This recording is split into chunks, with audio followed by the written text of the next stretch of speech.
हम लोग आवृत्ति करेंगे श्रीमद् भागवतम के 10वें स्कंध के 20वें अध्याय का 35 नंबर का श्लोक।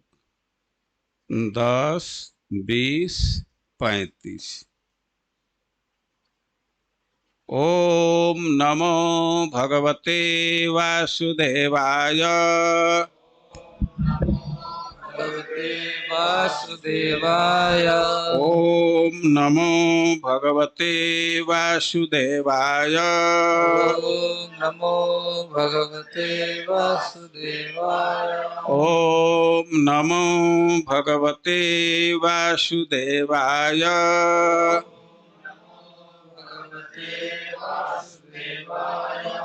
सर्वस्वं सर्वस्वं जलदा जलदां हित्वा हित्वा विरेजुः यजुः शुभ्रवर्चसः वर्चसः यथा यथा त्यक्त एषणः ऐषणः शान्ता सन्ता मुनयो मुक्तकिल्बिषः मुक्तकिल्बिषः सर्वस्वं जलदाहित्वा सर्वस्वं जलदाहित्वा विरेजुः शुभ्रवर्चसः विरेजुः शुभ्रवर्चसः यथा त्यक्तैषणः शान्ता त्यक्तैषणः शान्ता मुनयो मुक्तकिल्बिषः मुनयो मुक्तकिल्बिषः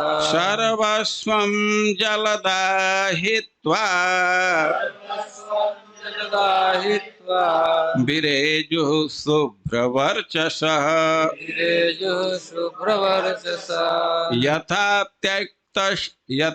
त्यक्तेषणः शान्ता त्यक्तैषणः शान्ता यथा त्यक्तैषणः शान्तः त्यक्तैषणः शान्ता मुनयो मुक्तकिल्बिषः मुनयो मुक्तकिल्बिषः सर्वस्वं जलदाहित्वा जलदाहित्वा विरेजुः शुभ्रवर्चसः शुभ्रवर्चसः यथा त्यक्तैषणः शान्ता त्यक्तैषणः शान्ता मुनयो मुक्तकिल्बिषः मुनयो मुक्तकिल्बिषः सर्वस्वं सर्वस्वं निकट की हर वस्तु जलदा बादल हित्वा त्याग कर विरेजुः चमकने लगा शुभ्र शुद्ध वर्चसः अपना तेज यथा जिस प्रकार त्यक्त एषणः समस्त इच्छाओं का परित्याग करने वाले शांतः शांत मुनयः मुनिगण मुक्तकिल्बिषः बुरी लालसाओं से मुक्त। अनुवाद और तात्पर्य। अनुवाद। बादल अपना सर्वस्व त्याग कर शुद्ध तेज से उसी प्रकार चमकने लगे जिस तरह शांत मुनिगण अपनी समस्त भौतिक इच्छाएं त्यागने पर पापमय लालसाओं से मुक्त हो जाते हैं। तात्पर्य। जब बादल जल से पूरित होते हैं तो वे श्याम रंग के हो जाते हैं और सूर्य की किरणों को ढक लेते हैं। जिस तरह अशुद्ध मनुष्य का भौतिक मन अंदर चमकने वाली आत्मा को ढक लेता है, किंतु जब बादल अपना जल बरसाकर सफेद पड़ जाते हैं तब वे चमकीली सूर्य के किरणों को प्रतिबिंबित करते हैं। जिस तरह की भौतिक इच्छाओं तथा पापमय लालसाओं को त्याग देने वाला व्यक्ति शुद्ध बन जाता है, और तब वह अपने आत्मा तथा अंतस्थ परमात्मा को अच्छी तरह प्रतिबिंबित करता। जगत गुरु श्रील प्रभुपाद की।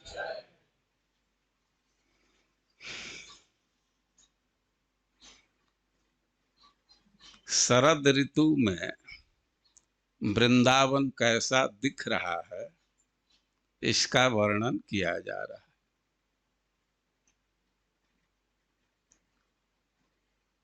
वृंदावन में जो आकाश है उसका वर्णन कर रहे हैं। सर्वस्वम जलदाहित्वा विरेजो शुभ्र वर्चस यथा त्यक्तेषणा शांता मुनयो मुक्त किल्बिषा। आकाश के शोभा को बतलाने के लिए एक उदाहरण दे रहे हैं। जैसे मुनिगण मुक्त किल्बिषा, जो भक्ति के साधना के विरोधी भाव हैं, विचार हैं, और उससे मुक्त होकर के और त्यक्त ईषणा, अपने इच्छाओं का त्याग करके, ईषणा का त्याग करके शांत होकर के शोभित होते हैं। तो वैसे ही बादल अपना सब कुछ त्याग करके शुभ्र वर्ण का हो करके शोभित हो रहा। वर्णन किया जा रहा है बादल के शोभा का, उदाहरण दिया जा रहा है मुनियों का। तो मुनि के माध्यम से बादल को हम लोग समझे कि बादल के माध्यम से मुनि को समझे। सुखदेव गोस्वामी तो मुनि के माध्यम से, मुनि का उदाहरण दे करके बादल के शोभा को बतलाना चाहते हैं। लेकिन हम लोगों को अभी वृंदावन के बादल के शोभा का आस्वादन करना बड़ा कठिन है। किसी भी बादल को देख करके मुनियों की स्थिति को समझ जाए, वही काफी लग रहा है। अब समानता देखिए, हम तो उल्टे क्रम में ही समझाएंगे। बादल का वर्णन सुने बरसात में कि वह श्याम वर्ण का है, घने रंग का, और सूर्य चंद्रमा को ढक लेता है। यद्यपि उन्हीं के प्रकाश से वो थोड़ा थोड़ा भासित होता है।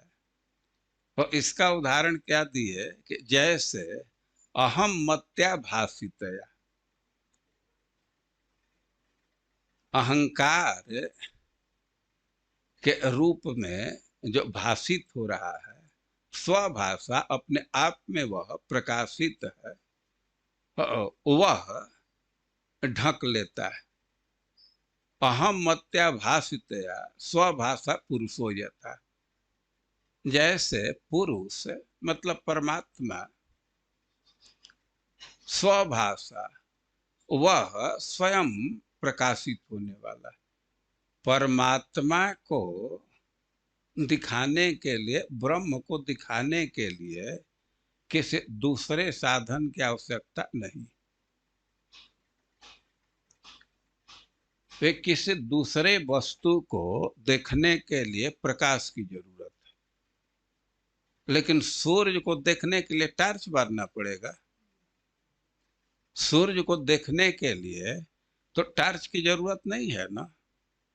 इतना ही शर्त है कि आवरण नहीं रहना चाहिए। आवरण हटा दीजिए तो सूर्य स्वतः दिख जाएगा, उसको दीपक जलाने की जरूरत नहीं है। उसी तरह हृदय निर्विकार हो जाए तो परमात्मा खुद ही हृदय में प्रकाशित हो जाएंगे। लेकिन अभी जो हम लोगों की वासना है तो वह परमात्मा को ढक देती है। मन निर्विषय हो जाए तो ब्रह्म को प्रकाशित करने के लिए कुछ जरूरत नहीं है, वो तो स्वतः प्रकाशित हो जाएगा। तो वर्षा ऋतु में चंद्रमा ढक जाता है, बादल काले काले होते हैं, लेकिन कह रहे हैं कि सर्वस्वम जलदा हित्वा विरेजु शुभ्र वर्चस। जब जल से भरा हुआ बादल है तो वो भी अच्छा लगता है, लेकिन उसका दोष है कि चंद्रमा को ढक देता है। और जब बादल में जो जल है तो उसका त्याग कर दिया। बादल जब जल का त्याग कर देगा, उसमें पानी नहीं है, तब उसका रंग कैसा हो जाएगा? सफेद। तो रंग सफेद हो गया तो और अधिक शोभित होने लगा, बहुत अच्छा लगता है। और अब चंद्रमा को ढकेगा नहीं। तो शुभ्र वर्चस, शुभ्र वर्ण का सफेद रंग का जो बादल है, और उसके विषय में एक बात और कह रहे हैं कि सर्वस्व हित्वा, जो सर्वस्व, स्व मतलब धन, सर्वस्व का ओरिजिनल अर्थ यही है कि सब धन। तो ये बादल के बाद क्या धन है? पानी है। तो पानी का त्याग कर दिया। तो पानी का त्याग करने से क्या उसका उसमें परिवर्तन होता है कि शुभ्र वर्चस्व, वह सफेद रंग का हो जाता है, और बिरेजू वो बहुत सुंदर लगने लगता है। तो कैसा सुंदर लगता है? अब कह रहे हैं कि शांता मुनयो यथा, जो शांत मुनि है, शांत जिसके मन में कोई कामना नहीं। जहां कामना है वहां अशांति है। वो प्रसिद्ध चैतन्य चरितामृत का प्यार है, सकल ये शांत, सकल ये शांत, कृष्ण भक्त निष्काम अतएव शांत। वो अशांति कामना में है। तो कह रहे हैं कि जो शांत मुनि है वे जैसे शोभित होते हैं वैसे बादल शोभित हो रहा है। तो बादल के स्थान पर कौन है? मुनि। तो बादल कब शोभित हो रहा है? जब अपना सब कुछ त्याग किया और उसका रंग शुभ्र वर्ण का हो गया। तो दो विशेषता दे रहे हैं बादल के। तो मुनियों के भी दो विशेषता, क्या क्या? त्यक्त ईषणा और मुक्त किल्बिषा। किल्बिष का अर्थ है पाप या साधना का जो विरोधी चीज है उसको किल्बिष कहते हैं। तो वह समाप्त हो गया है। और त्यक्त ऐषणा, अपने ऐषणाओं का त्याग कर दिया। अपने ऐषणा का त्याग किया और भक्ति का, साधना का जो विरोधी है उसको भी त्याग कर दिया, उससे मुक्त हो गया। तो बहुत शांत हो जाता है, बहुत सुंदर लगता है। तो जैसे मुनि सुंदर लगते हैं वैसे ही बादल जल का त्याग करके शुभ्र वर्ण को धारण करके शोभित हो रहा है। तो भाई ऐषणा क्या होता है? ऐषणा मतलब इच्छा। लेकिन अब इच्छा तो अनंत है, लेकिन तीन बहुत प्रबल इच्छा होती है, और उसको ऐषणा कहा जाता है। पुत्रेषणा और लोकेषणा और वित्तेषणा, तीन ऐषणा है। पुत्रेषणा, पुत्र की इच्छा होती है। और व्यक्ति के मन में इच्छा होती है कि हमको पुत्र की प्राप्ति हो। और केवल इतना तक ही नहीं सीमित है, एक तो बात है कि पुत्र की प्राप्ति हो और हमारा पुत्र बड़ा सुशील हो, होनहार हो, नामी हो, यह भी इच्छा होती है। वो माता पिता तो रात दिन यही सोचते रहते हैं कि हमारा संतान कैसे आगे बढ़े, कैसे पढ़ाएं, क्या करें। और इसको पुत्रेषणा कहते हैं। और एक है वित्तेषणा, व्यक्ति की इच्छा होती है कि धन हमको प्राप्त हो। वित्त मतलब धन, धन प्राप्त हो। और इसकी व्याख्या की गई है कि केवल प्राप्ति की इच्छा नहीं होती, आमदनी अधिक हो, खर्चा कम हो। यह आदमी सोचता रहता है, आमदनी अधिक होना चाहिए, खर्चा कम होना चाहिए, पैसा एकदम सुरक्षित रहना चाहिए। तो इसको वित्तेषणा कहते हैं, वित्तेषणा कहते हैं। और एक ऐषणा है लोकेषणा। लोकेषणा का अर्थ है कि व्यक्ति की इच्छा होती है कि हमारी प्रशंसा सब करें, निंदा कोई न करे, जिधर जाए उधर सम्मान मिले। इसको लोकेषणा कहते हैं। देखिए, घर परिवार का व्यक्ति त्याग कर देता है, लेकिन फिर भी लोकेषणा और वित्तेषणा का त्याग नहीं कर पाता। कितने साधु संत हैं, वैराग्य ले लिए हैं, अब घर गृहस्थी का त्याग कर दिए, यह स्वीकार ही नहीं किए। लेकिन वित्तेषणा नहीं समाप्त होती है, दक्षिणा के लिए डोलते रहते हैं इधर से उधर।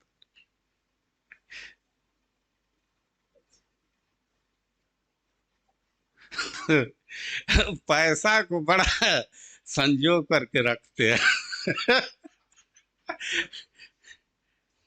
यहाँ परिक्रमा मार्ग में एक राधे श्याम कुआं है, तो वहाँ एक संत रहते थे,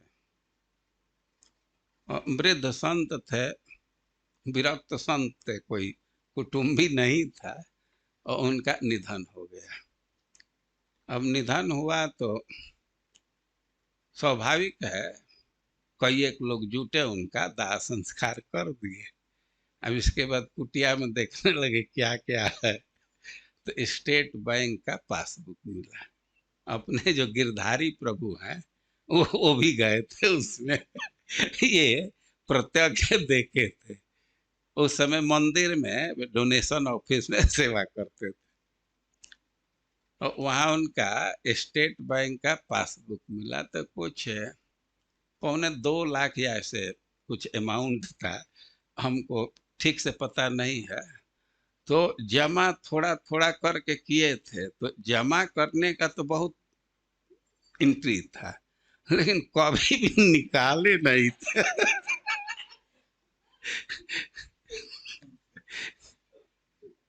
जो भी दक्षिणा मिला कुछ तो जमा करते गए, लेकिन उसको निकाले नहीं थे।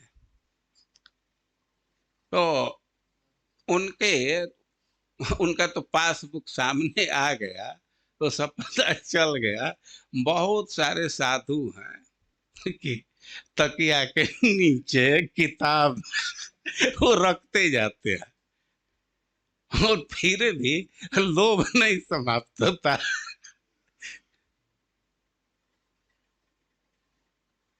एक बार मैं ब्रजेंद्र कुमार से ऐसा कह रहा था, तो कहते साधु का तो यही उचित है, वो तो भाई दक्षिणा लेगा ही, इसमें क्या न जाए। तो वित्तेषणा और लोकेषणा, वास्तव में ये सूक्ष्म वासना है। जो स्थूल वासना है, मिठाई खाने की इच्छा या और भी इंद्रियों का जो विषय है, उसका तो व्यक्ति त्याग कर देता है। लेकिन ये जो ऐसड़ा है, वितेषणा और लोकेषणा, तो इसका जल्दी त्याग नहीं कर पाता, लेकिन कदाचित इसका त्याग कर दिया। और भी जो किल्बिष है, तपस्या इत्यादि से उसका पाप समाप्त हो गया तो शांत हो जाता है और उसकी शोभा बढ़ जाती। देखिए, ये जो जल का उदाहरण दे रहे हैं, तो इससे स्पष्ट है कि साधुओं का संग्रह से शोभा नहीं है, त्याग से शोभा। और भगवान भी बोले हैं कि त्याग से शांति मिलती, त्यागत शांति रनंतर।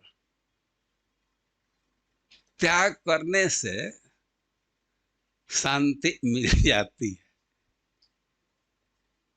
कोई कोई व्यक्ति कुछ भादा जैसा उदाहरण देते हैं कि आदमी सुबह सुबह त्याग करता है तब शांति का अनुभव करता है। बाथरूम में जाते हैं, इसके बाद शांति अनुभव करते हैं।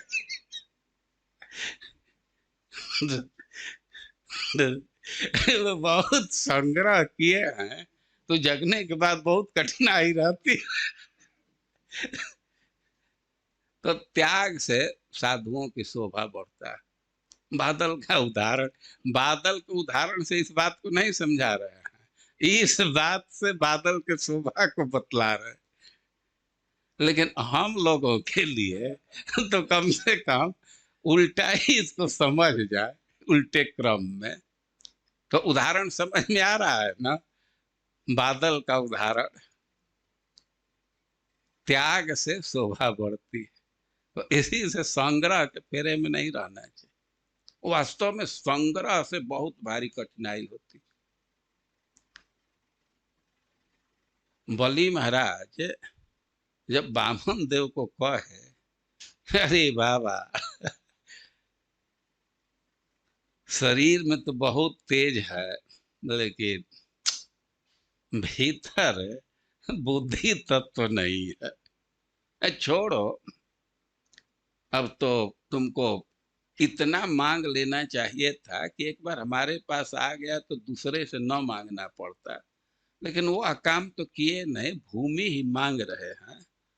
वो कम से कम इतना मांग लीजिए कि वृत्ति करक उसी से खर्चा पानी चलता रहे, उसको रेंट पर दे करके या जैसे तैसे। तो बामन देव कहने लगे कि ना, यदि आदमी संग्रह नहीं करता तो उस पर दोष नहीं लगता। ऐसे आप लोग सुनते हैं कि भोजन इत्यादि में बहुत सावधान रहना चाहिए।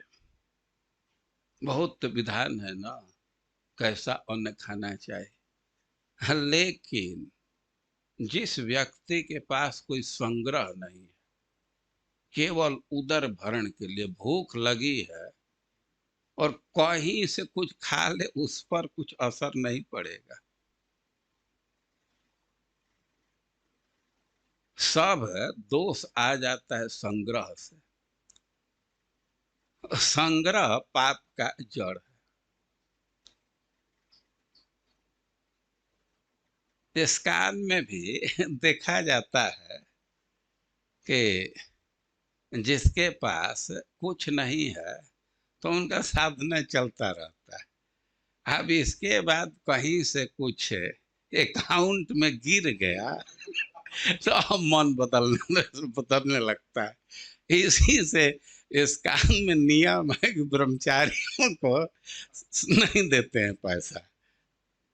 लेकिन अब ये नहीं समझ में आता है कि सन्यासियों को क्यों देते हैं। सिद्धांत तो वही लगना चाहिए। और सन्यासियों कहते हैं कि वो सेवा करेंगे, प्रोजेक्ट में देंगे। लेकिन ब्रह्मचारी प्रोजेक्ट नहीं देंगे, केवल सन्यासी ही देंगे। जो हो, संग्रह नहीं रखना चाहिए। संग्रह त्याग से शोभा बढ़ती है। तो उदाहरण यही दे रहे हैं मुनियों का कि ऐसड़ा का त्याग कर दिए हैं, किल्बिष से मुक्त हो गए हैं। तो जैसे वे शोभित होते हैं, वैसे ही वर्षा ने, बादल अपने जल का त्याग करके शुभ्र वर्ण होकर के शोभित हो रहा है। अब वर्षा ऋतु में तो सब जगह झरना चलता रहता है, लेकिन शरद ऋतु के विषय में कह रहे हैं कि गिरयो मुमुचुस्तोयम क्वचिन्न मुमुचु शिवम यथा ज्ञानामृतम काले ज्ञानिनो ददते नवा। यानी कि शरद ऋतु के आगमन से पर्वतों में परिवर्तन हो। अब कोई कोई झरना कभी चलता है, कभी बंद हो जाता है। झरना समझ रहे हैं ना, जो पत्थर से पानी आता है।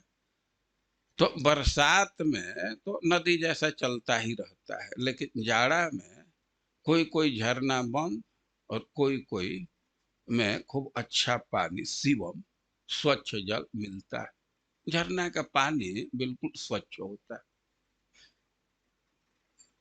जो मिनरल कहते हैं, वो एकदम उसका स्वाद ही दूसरा होता है और तृप्ति बहुत होती है, और भोजन भी बहुत जल्दी पच जाता है। कह रहे हैं कि शिवम वो स्वच्छ जल होता है, स्वादिष्ट जल होता है।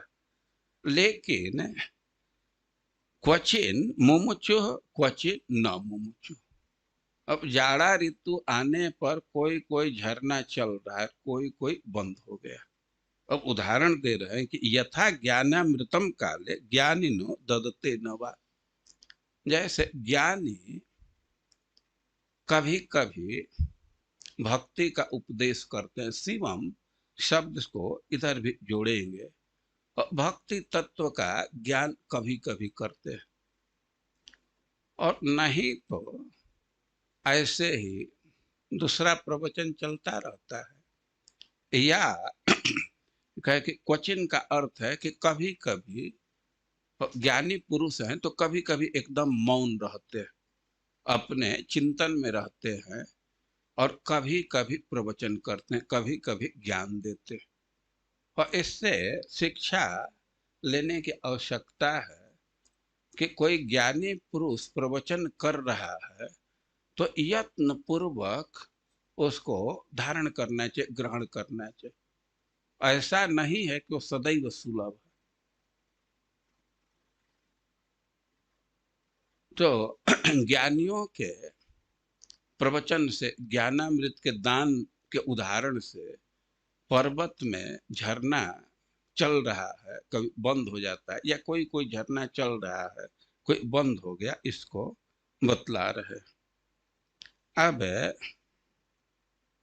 सरोवर के विषय में कह रहे हैं कि नैवा विदन क्षीयमाणम जलम गाध जले चरा यथायुरन्यहम क्षय्यम नरा मूढ़ा कुटुम्बिन। के बहुत बहुत जलाशय हैं, कोई कोई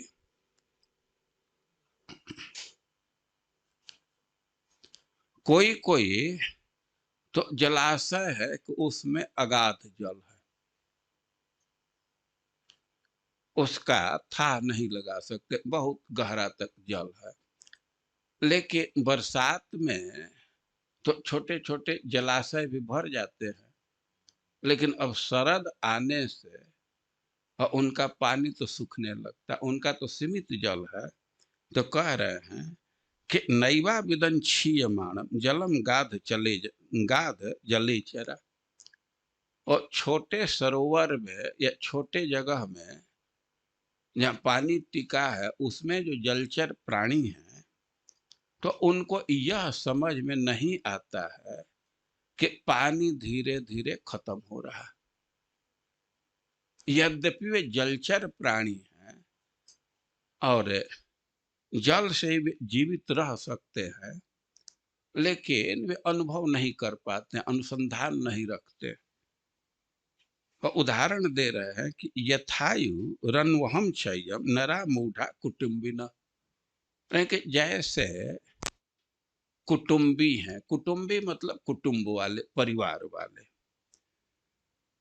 तो अब वे परिवार में इतना रत हैं कि ये छोटा सा आयु है, ये न रहा, ये मनुष्य की आयु तो 70 80 90 साल की है या 100 साल की है, लेकिन परिवार के पालन पोषण में अब उसको यह नहीं पता चलता है कि एक एक दिन करके हमारी आयु निकल रही है।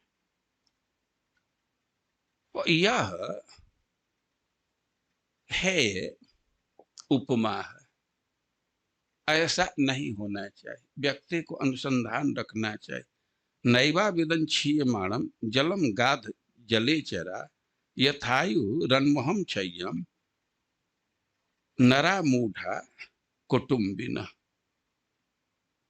वो घट रहा है, आयु एक एक दिन घट रहा है, लेकिन व्यक्ति को इसका अनुसंधान नहीं है, इस पर ध्यान नहीं है। वैसे ही जैसे छोटे छोटे सरोवर में, छोटे छोटे जलाशय में, वहाँ के जल के प्राणियों को यह अनुसंधान नहीं रहता, उसी में पड़े रहते हैं। धीरे धीरे पानी कम हो जाता है और इसके बाद एक साथ सब प्राणी मर जाते हैं, या एक एक करके सब मर जाते हैं। तो वही स्थिति कुटुंबी की है। नरा कह करके ये कह रहे हैं कि ये मूर्खता है, और ये मनुष्य को खास करके इसका अनुसंधान रखना चाहिए। जो देवता हैं और उनकी आयु तो बहुत लंबी है, जैसे ब्रह्मा जी हैं, तो वे अपने आयु का अनुसंधान न रखे तो दूसरी बात है, क्योंकि उन लोगों की तो संभावना है कि सेवा समाप्त होगा तो भगवान के धाम में जा सकते हैं, यह उनकी बहुत लंबी आयु है। लेकिन नराह कह करके कह रहा है कि बहुत छोटी सी आयु है, और फिर भी व्यक्ति परिवार के भरण पोषण में यह अनुभव नहीं कर पाता है कि एक एक दिन करके हमारा आयु क्षय हो रहा है। तो ऐसा नहीं करना चाहिए, ये ध्यान रखना चाहिए कि आयु क्षय हो रहा है। अब जलचर प्राणियों का ही वर्णन कर रहे हैं कि गाधवारी चरह तापम अविंदन शरद अर्कजम यथा दरिद्र कृपण कुटुंबे अविजितेंद्रिय। देखिए, जो व्यक्ति धनी है, जो परिवार के भरण पोषण में लगे हैं, और उनको भौतिक दृष्टि से बहुत कष्ट नहीं है, उनको सुविधा की कमी नहीं है, लेकिन आयु तो उनका क्षीण हो रहा है। लेकिन एक स्थिति है कि आयु भी बहुत छोटी है और संसाधन भी बहुत कम है, और उसका उदाहरण दे रहे हैं कि गाध वारी चराह तापम अविंदन क्षरदर्जकम, जहाँ पानी बहुत छोटा कम है, तो शरद ऋतु में दोपहर में सूर्य का ताप लगता है और पानी गर्म हो जाता है, और पानी गर्म होने से उसमें जो निवास कर रहे प्राणी उनको कष्ट होता है। यहाँ समुद्र इत्यादि में पानी गर्म नहीं होता है, बड़ा जलाशय है, तो पानी का गर्म सूर्य के ताप से उनको कठिनाई नहीं है। लेकिन जहाँ सीमित जल है तो उनको दोपहर में जब सूर्य का ताप बढ़ता है और उस समय कठिनाई होने लगती है। फिर इसको उदाहरण दे रहे हैं कि यथा दरिद्र कृपण कुटुंबी अविजितेंद्रिय, है कि कोई गरीब व्यक्ति है और वह कंजूस है। एक तो उसके पास पैसा की ही कमी है। शायद उदार रहे तो उतना कष्ट ना हो, लेकिन उदार रहे फिर भी कष्ट की संभावना है, क्योंकि पैसा खर्च करेगा तो पर्याप्त पैसा है नहीं। लेकिन दरिद्र है, कृपण है, और ऊपर से अविजितेंद्रिय, अपने इंद्रियों पर नियंत्रण नहीं है। तो वह व्यक्ति जैसे परिवार के भरण पोषण में कठिनाई अनुभव करता है, वैसे ही सीमित जल वाले जलचर प्राणी शरद काल के सूर्य से कठिनाई अनुभव कर रहे हैं।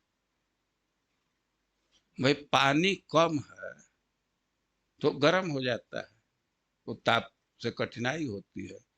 उसी प्रकार जो गरीब है, अरे बहुत पैसा है और अविजितेंद्रिय है, मतलब भोग में बहुत भी उड़ाता है, तो गरीबी का दुख उसको नहीं झेलना पड़ता है। लेकिन जिसका संसाधन कम है और अपने इंद्रियों पर नियंत्रण नहीं है, शराब इत्यादि पीता है और कृपण है,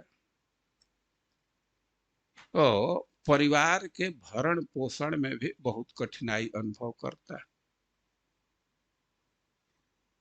पता नहीं आप लोगों को कितना इसका अनुभव, हम लोग तो गांवों में देखते हैं कि कितने कठिनाई से लोग परिवार का भरण पोषण कर रहे हैं। बच्चों को कपड़ा देने में भी कठिनाई है, शिक्षा देने में कठिनाई है, ठीक से भोजन भी नहीं दे पाते हैं। और देखिए, मान लीजिए कि दरिद्र व्यक्ति भी, गरीब व्यक्ति भी है और वह कृपण नहीं है, कृपण नहीं है, और उसको यदि यह विश्वास है कि भगवान सबका भरण पोषण करने वाले हैं और प्रारब्ध से सब होता है, अब इस भावना में तो उसको कष्ट कम होता है, उसको कष्ट नहीं होगा। तो एक तो गरीब है और कृपण है, यह उदार विचार भी नहीं है, और ऊपर से इंद्रियों पर नियंत्रण नहीं, बुरे व्यसन में है, तो उसको परिवार के भरण पोषण में, परिवार के साथ जीवन व्यतीत करने में बहुत कष्ट झेलना पड़ता है, कष्ट का अनुभव होता है। तो ठीक उसी प्रकार जो छोटे जलाशय में प्राणी है, जहाँ का पानी बहुत कम है, तो शरद काल में उनको सूर्य के ताप का कष्ट झेलना पड़ता है। तो अब कह रहे हैं कि शरद ऋतु का सामान्य रूप से क्या प्रभाव आता है। तो कह रहे हैं कि शनै शनै जहौ पंकम स्थलान्यामम च विरुद। जो विरुद्ध है, पेड़ या लता है, तो बरसात में एकदम मुलायम होते हैं। वो वृक्ष का त्वचा है तो एकदम मुलायम होता है। लेकिन अब शरद ऋतु आया तो थोड़ा थोड़ा वह कड़ा होने लगता है, उसका कच्चापन दूर होता है। और बरसात में स्थल पर बहुत पंख है, लेकिन शरद ऋतु आने पर वह धीरे धीरे सूखने लगता है। तो यथाहम ममता धीरा शरीर आदि स्वनात्मसु, कह रहे हैं कि धीरा, जो धीर व्यक्ति है, तो जैसे धीरे धीरे अनात्म वस्तु से अहम और मम का त्याग करता है। अनात्म वस्तु शरीर है, और शरीर से संबंधित जो चीज है, धन या परिवार, तो उसमें ममता का धीरे धीरे त्याग करता है, और शरीर से अहंता का त्याग करता है। और धीरे धीरे धीर पुरुष इससे ऊपर होता जाता है, त्याग करता है। और उसी प्रकार कि धीरे धीरे पंख पृथ्वी का सुख रहा, और जो पेड़ पौधा हैं उनका कच्चापन धीरे धीरे दूर हो रहा है शरद के प्रभाव से। तो अब उल्टे क्रम में इसको ले, तो शरद के प्रभाव से जैसे पेड़ का कच्चापन दूर होता है, पृथ्वी का पंख दूर सूखने लगता है, तो वैसे ही धीर पुरुष को अनात्म वस्तु से अहंता और ममता का धीरे धीरे त्याग करना चाहिए। निश्चलाम्बूरभूत तुष्णीं समुद्र शरदागमे आत्मनि उपरते सम्यक मुनिर व्योपरतागम। कह रहे हैं कि अब समुद्र शांत हो गया।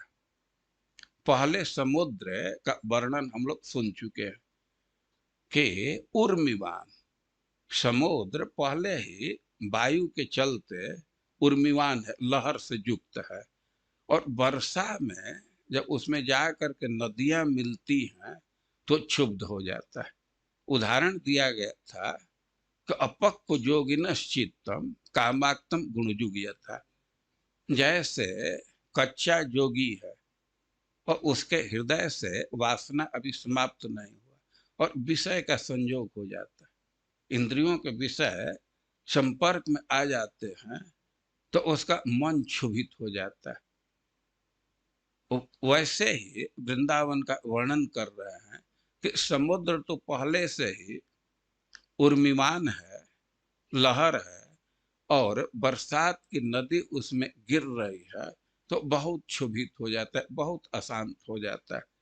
लेकिन अब शरद काल में स्थिति बदल गई। निश्चलाम्बूरभूत तुष्णीं समुद्र शरदागमे। अब शरद ऋतु का आगमन हो गया तो समुद्र शांत हो गया। तो उदाहरण दे रहे हैं कि आत्मनि उपरते सम्यक मुनिर व्योपरतागम। जैसे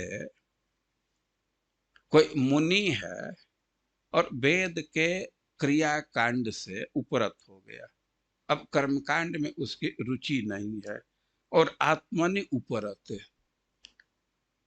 और उसकी जो बाह्य वृत्ति है, इंद्रियों की जो वृत्ति बाह्य है, उसको अंतर्मुखी कर लिया। अब वो आत्मानुसंधान में लग गया और उसके अनुसार व्यवहार कर रहा है, तो जैसे वह शांत हो जाता है, उसका मन शांत हो जाता है, तो उसी प्रकार शरद ऋतु में अब समुद्र शांत हो गया। और एक बहुत महत्वपूर्ण बात कह रहे हैं कि केदारेभ्यस्तपो अगृह्णन् कर्कशा दृढ़ सेतु भी यथा प्राणी श्रवज ज्ञानम तन निरोधेन जोगिन। कह रहे हैं कि जैसे जोगी लोग अपने इंद्रियों के द्वारा बहते हुए ज्ञान को रोकते हैं, इंद्रियों का निरोध करके, इंद्रियों से हमारा ज्ञान अवकीर्ण हो रहा है, मन क्षुभित हो रहा है, तो अपने इंद्रियों का निरोध करके उसको रोकते हैं, ज्ञान को रोकते हैं। और उसी तरह केदारेभ्यस्तपो अगृह्णन् कर्कशा दृढ़ सेतु भी। अरे कि आर से जो पानी बह रहा, आर समझते हैं मेड़, खास करके धान का खेत है तो उसके लिए जल को रोकना होता है ना, जल को रोकने के लिए क्या करते हैं, मेड़ बना देते। तो मेड़ बना देने से जल रुकता है, लेकिन पूरा पूरा जल नहीं रुक पाता है। अब कितने लोगों को अनुभव है जहां समतल भूमि नहीं है, तो वहां सुबह सुबह ही जा करके किसान लोग वो देखते हैं कि कहीं से पानी बह तो नहीं रहा है। देखिए, आर है, मेड़ है, और कहीं कटा हुआ है तो वहां से पानी बह जाता है, लेकिन कहीं कटा नहीं है फिर भी धीरे धीरे पानी बहता रहता है, स्राव होता है उसका। ऊपर पानी है तो बहता नहीं है, लेकिन उसका स्राव होता है। बहना और स्राव में अंतर है ना। धीरे धीरे पानी निकलता रहता है। जैसे आप लोग गर्मी में सुराही में पानी रखते हैं, तो उधर नीचे कपड़ा रख दीजिए तो कपड़ा भी भीग जाता है। फिर कहाँ से कपड़ा भीग गया? धीरे धीरे पानी का स्राव हो रहा है ना। तो एक तो धीरे धीरे पानी बहता है छोटा छोटा छिद्र से, और उसमें भी कभी कभी कोई कीड़े मकोड़े छेद कर देते हैं, तो उससे भले ही पतला छिद्र से लेकिन पानी अनवरत निकलता रहता है। लेकिन अब किसान तो समझ रहे हैं कि वर्षा ऋतु समाप्त हो गया, वर्षा ऋतु में तो उसे प्रॉब्लम नहीं है, धीरे धीरे बह रहा है, कुछ कम हुआ तब तक पानी भर जाता है। लेकिन अब तो पानी की संभावना नहीं है, तो उसको रोकेंगे तब पानी टिकेगा ना। श्रीनाथ, कभी अनुभव है तुमको धान के मेड़ का?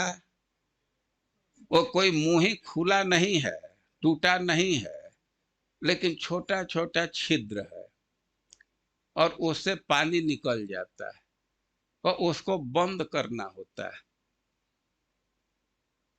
तो बंद करने के लिए तो कोई एक उपाय है। अब छोटा छोटा पानी किसी छोटे छोटे छिद्र से निकल रहा है तो उसको कोड़ करके और लात से उसको थाप देते हैं। उन्हें किसान लोग डंडा लेकर के जाते हैं तो उसी से उसको वो दबा करके एकदम रोक देते हैं, या कोड़ करके उसको फिर लेप कर देंगे तो पानी नहीं निकलेगा। तो आ रहा है, लेकिन इसके बाद भी संभावना रहती है कि पानी निकल जाएगा, धीरे धीरे निकलता रहता है, तो उसको भी रोकना होता है। तो किसान रोकते हैं। उदाहरण दे रहे हैं कि यथा प्राणे स्रवद ज्ञानम तन निरोधेन जोगिना, यानी कि जैसे जोगी का ज्ञान है, ज्ञान का अर्थ यह है कि मन स्थिर करने वाले जो तत्व हैं। कोई कोई विचार है कि उस विचार में रहते हैं तो मन बिल्कुल स्थिर रहता है, और कोई कोई दूसरा विचार आ जाता है तो मन चंचल होने लगता है। और देखिए, जो योगी हैं, ब्रह्मचारी हैं, सन्यासी हैं, तो वे आश्रम में रहते हैं। ये आर के समान है। वे आश्रम में रहने का मतलब कि अब बाहर से कोई संपर्क ही नहीं है। लेकिन आश्रम में रहने से तो डायरेक्ट तो बाहर से संपर्क नहीं है। अब कुछ डायरेक्ट बुरा दृश्य देख नहीं सकते हैं, कुछ खा नहीं सकते हैं, कुछ स्पर्श नहीं कर सकते, तो इससे तो ये आर के समान है। लेकिन है आश्रम में, लेकिन फिर भी ज्ञान अवकीर्ण होता है, विकीर्ण होता है। आश्रम में है लेकिन वहां से भी कुछ छिद्र है। तो सारी दुनिया तो मुट्ठी में हो गई है ना। तो आश्रम में रहते हुए ही वो मन चंचल हो जाता है। अरे यह स्थिति है कि बाहर और भीतर में कुछ अंतर नहीं है। जो जो दृश्य बाहर कोई देख सकता है सब वो हाथ में ही है। और पता नहीं, अब हमको तो बहुत जानकारी नहीं है, और कोई चीज खोजना होता है तो वो देखने के लिए तो कई एक बार वो टच कीजिए तो जल्दी आता नहीं, आकर के भी हैंग हो जाता है, क्या हो जाता है।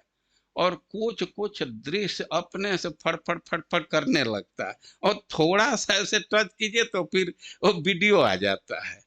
अब उसको बंद करने पर वो जल्दी नहीं बंद होता है। तो हम केवल यह कह रहे हैं कि जैसे योगी लोग हैं, तो जो ज्ञान श्राव हो रहा है इंद्रियों के माध्यम से, तो उसको रोकते हैं। वो वैसे ही किसान जल को रोक रहे हैं। तो इसमें उपादेय शिक्षा है कि इंद्रियों का निरोध करना चाहिए। आश्रम में रहते हुए भी ये मोबाइल इत्यादि भाव जैसा ही है, इसके माध्यम से सब ज्ञान निकल जाएगा। तो ध्यान रखना होता है कि कोई दूसरा विचार ना आवे, उस दूसरी बात की चर्चा ना हो, विषय की बात की चर्चा ना हो, या मीडिया से ई मेथड से भी उसको न देखें, नहीं तो ज्ञान नष्ट हो जाएगा और चित्त चंचल हो जाएगा, रस हृदय का समाप्त हो जाएगा। तो यही उदाहरण दे रहे, जोगियों का उदाहरण दे रहे हैं कि जैसे जोगी लोग अपने इंद्रियों का नियंत्रण रखते हैं, तो वैसे ही किसान लोग जो मेड़ से पानी निकल रहा है तो उसको प्रयास करके रोक रहे हैं। दृढ़ सेतु भी, अब सेतु को, वो केदार को, मेड़ को और मजबूत कर रहे हैं। और जैसे किसान मेड़ को मजबूत करते हैं, वैसे योगी को ध्यान रखना होता है, साधक को ध्यान रखना होता है कि हमारे इंद्रियों से ज्ञान निकले न, अवकीर्ण न हो, बाहर न जाए, हमारा मन विषय की तरफ न जाए। ये मन और इंद्रियों का संबंध समझना चाहिए। मन बहुत चंचल है, बहुत सक्षम है, बहुत इसका स्पीड है, और क्या क्या भरा है, अब इसका तो कोई सीमा ही नहीं। लेकिन एक चीज ध्यान रखना चाहिए, मन की मजबूरी है कि यह स्वतंत्र रूप से कुछ नहीं कर सकता। मन डायरेक्ट कुछ नहीं ग्रहण कर सकता। कुछ भी ग्रहण करने के लिए इसको इंद्रियों का सहयोग चाहिए। गेट इंद्रियां ही हैं। डायरेक्ट मन किसी विषय को नहीं पकड़ सकता। कोई कोई प्रश्न करेगा, पर हम लोग तो सपना में क्या क्या देख लेते हैं, कभी इंद्रियों से संयोग नहीं है। लेकिन यह इतना ध्यान रखना चाहिए कि इस जन्म में संयोग नहीं है, लेकिन पहले के जन्म में कभी संयोग होगा। और भगवान इतना सुंदर ऑपरेटर्स दिए हैं कि सब वो आई क्लाउड में और कौन गूगल ड्राइव में कहाँ कहाँ ये सब डाल दिया जा गया है। भगवान गीता में कह रहे हैं ना कि शरीरम यद्वाप्नोति यच्चाप्युत्क्रामतीश्वर गृहीत्वैतानि संयाति वायुर्गंधा निवासया। अब तक जो भी शरीर लिए हैं, ये जो भी शरीर, जिस भी शरीर का त्याग किया, वो सब को लेकर के चल रहा है। भी सब को लेकर के चल रहे हैं तो बहुत भारी हो जाएगा कि ना। वायुर्गंधा निवासया, जैसे हवा चलती है, वो जिधर हवा जाएगी उसके गंध को ग्रहण कर लेगी, लेकिन केवल गंध को ग्रहण करेगी, फूल को ग्रहण नहीं करेगी। फुलवारी है तो फुलवारी तो वैसे ही है, लेकिन उसको गंध को लेकर के आगे बढ़ती। तो उसी प्रकार जो शरीर ग्रहण किए हैं, ये त्याग किए हैं, तो इंद्रियों के सारे संस्कार को चित्त लेकर के चलता है। वो संस्कार बहुत सूक्ष्म रूप में होता है। एक उदाहरण से इस बात को समझिए कि जैसे कोई इवेंट है, 7 घंटे का, 8 घंटे का विवाह का कृत्य है, या कोई दूसरा भी कृत्य है, तो वीडियोग्राफी बनाते हैं। खास करके विवाह के लिए तो बहुत लोग इसका यूज करते हैं। और विवाह का कृत्य कई 1 घंटा तक चला, कोई नाच रहा है, बाजा बजा रहा है, गीत गा रहा है, और क्या क्या आइटम हो रहा है, और 7 घंटा 6 घंटा 8 घंटा लेकर के घूम रहा है। लेकिन अब लास्ट में हो सकता है कि आपको इतना सा बड़ा, अरे पेन ड्राइव कहते हैं तो लोहा तो छोटा ही होता है और प्लास्टिक ही होता है। वो कोई मोबाइल में भी चिप डालते हैं, अब वो कैसा होता है हम तो आज तक देखे नहीं है, सुने हैं, बहुत छोटा होता है ना। वो छोटा सा है, एकदम छोटा है। अब मैग्नेट का ऐसा खेल है कि इतने में आपको दे देगा, और उसी को जब अपने डिवाइस में डालेंगे तो सब दृश्य आने लगेगा ना। और उसी तरह भगवान की ऐसी व्यवस्था है कि संस्कार रूप से चित्त में डाल देते जो भी शरीर ग्रहण किए। अब जितना वर्ष तक कोई कार्यक्रम किए हैं, कोई एक्टिविटी किए हैं, तो सब को चित्त पर डाल दिया जाता है, उसको लेकर के आदमी दूसरे जन्म में जाता है और वह उभरने लगता है। मैं कहने लगा इस बात पर कि मन बहुत चंचल है, बहुत प्रबल है, लेकिन इसकी मजबूरी है कि डायरेक्ट विषय को नहीं ग्रहण कर सकता, इंद्रिय रूप दरवाजा से ही ये बाहर जाता है। तो मैं ये सब उदाहरण देने लगा कि कभी कभी आदमी देखता है कि ऐसा ऐसा मन में विचार आने लगता है कि इस जीवन में तो कभी वैसा चीज देखा नहीं है, सुना नहीं है। तो इस जीवन में नहीं सुना है, लेकिन पिछले किसी जीवन में सुना होगा, और इसलिए वो सब विचार आते हैं। और मन को नियंत्रित करने का प्रथम उपाय है कि इंद्रियों को नियंत्रित किया जाए। और गीता में तस्माद आदौ नियम्य, तस्माद इंद्रियाणि नियम्य आदौ, और मन को स्थिर करना है, शांत करना है, तो सबसे पहले इंद्रियों को नियंत्रित करना होगा। आदौ मतलब पहले मन को भी नियंत्रित करना चाहिए। या एक अर्थ है किया गया है कि तस्माद इंद्रियाणि नियम्यादौ। आदौ का अर्थ है कि जीवन के प्रारंभ में, बचपन से ही यदि इंद्रियों को नियंत्रित किया जाए तो मन को नियंत्रित करने में बहुत सुविधा है। हमने बचपन में छोड़ दिए, अब बाद में नियंत्रित करेंगे तो कठिनाई होगी। इसी से पहले का सिस्टम था कि गुरुकुल में डाल दिया जाता था। तो जो मन इधर उधर जा रहा है, जोगी का विषय में जा रहा है, यही ज्ञान नाश है। तो उस ज्ञान के नाश को रोकने के लिए वो अपने इंद्रियों का निरोध करता है, उसको कंट्रोल करता है। जैसे जोगी लोग, नहीं किसान, वो मेड़ से पानी नीचे से जा रहा है, कहीं से जा रहा है, तो दृढ़ सेतु भी, और उस सेतु को सुदृढ़ करते हैं।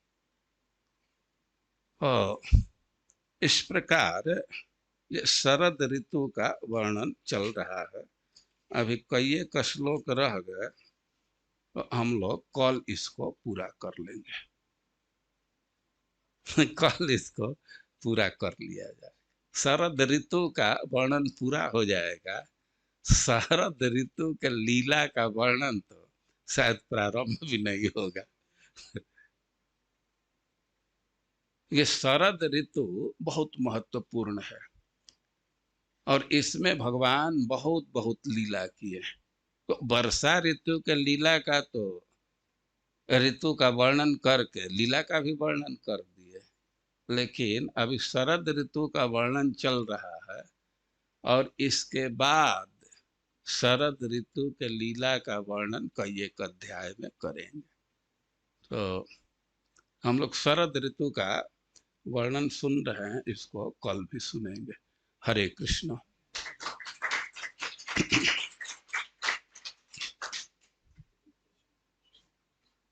जगत गुरु